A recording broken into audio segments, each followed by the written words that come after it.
If we are right, by the end of 2028, more of the world's intellectual capacity could reside inside of data centers than outside of them.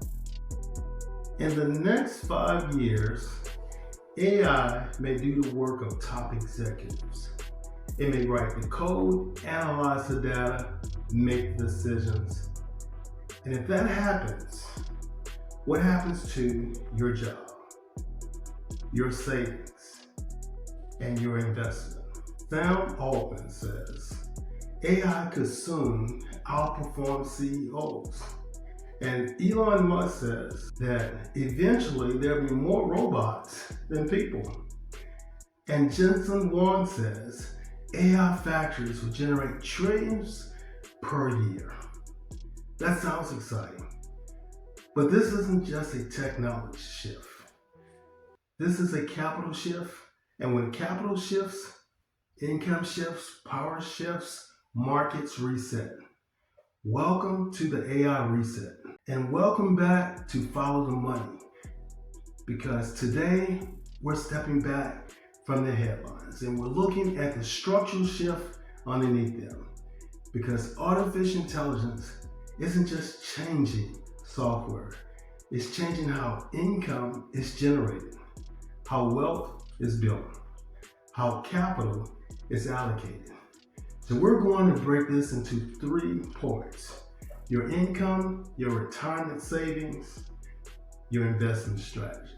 This episode is about clarity, because whether you're at a point in the middle of your career, running a business, or at the point of retiring, AI is already repricing the system around you.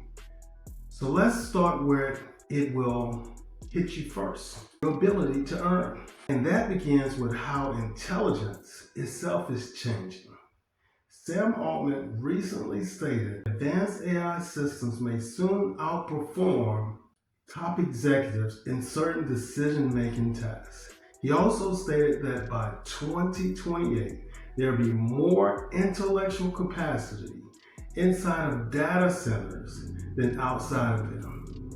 So for most of history, intelligence was human capital: your education, your experience, institutional knowledge. Now intelligence can be scaled digitally.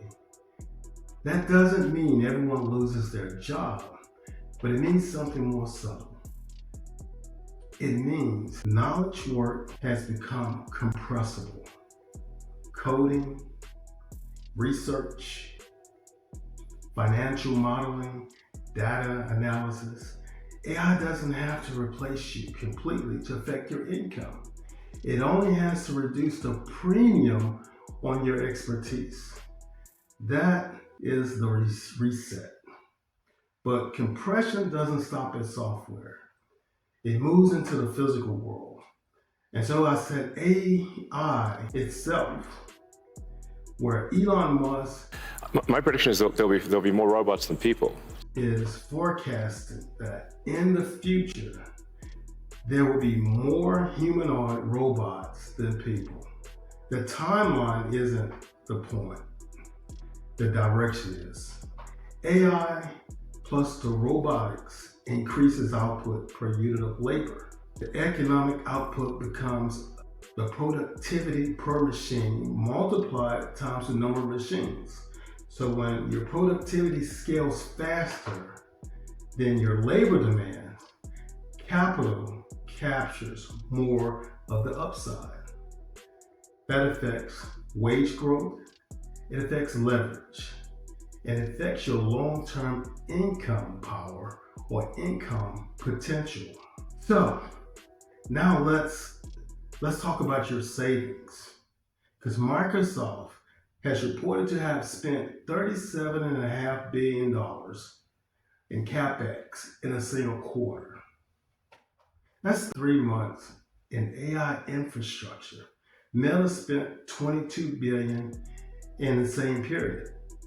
And NVIDIA has become one of the most valuable companies in the world because it supplies the chips powering this transition.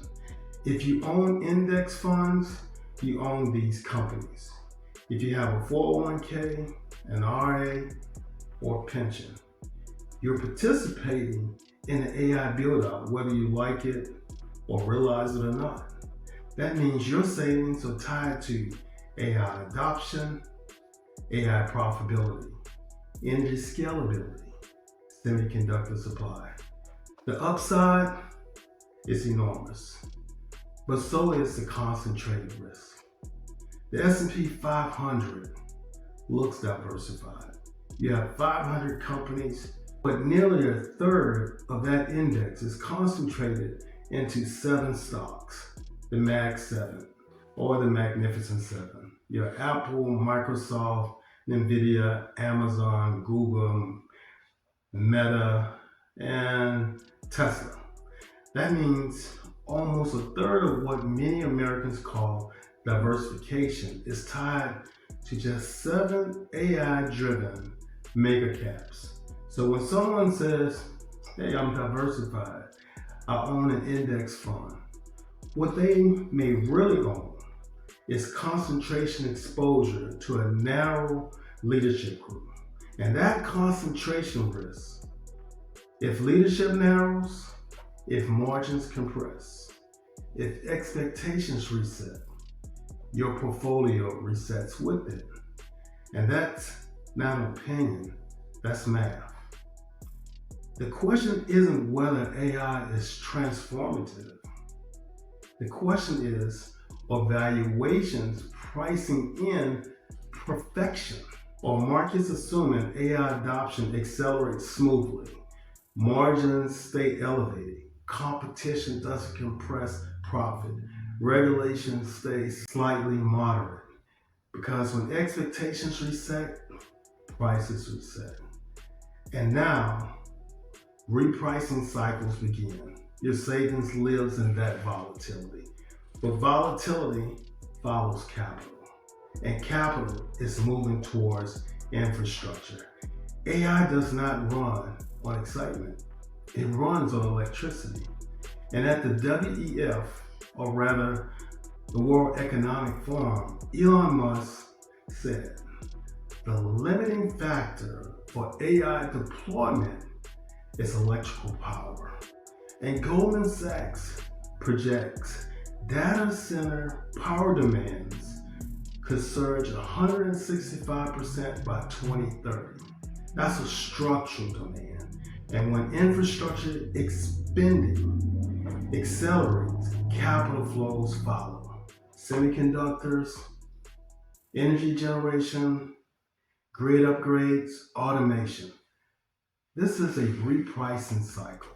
Let's define it clearly. The AI reset means labor dynamics shifts, productivity accelerates, capital concentration increases, infrastructure spending expands, and in certain sectors, labor loses purchasing power or earning potential. And this is a decade-long structural adjustment. So we're entering a period where intelligence becomes industrialized. And when intelligence industrializes, the economy reorganizes. Your job may not disappear, but its pricing may change. Your savings may grow, but volatility may increase. Your investments may benefit, but concentration risk rises. That's why we follow the money. And if you missed episode 5, where we broke down how AI is reshaping global power and critical infrastructure, go back and watch that video. It connects directly to what we covered today. If this video gives you clarity, please like the video, subscribe if you're serious about understanding macro shifts, and share this with someone who needs to think ahead, not react late. The reset isn't coming. It's already underway. The question is whether you're positioned for it. See you in the next episode 7.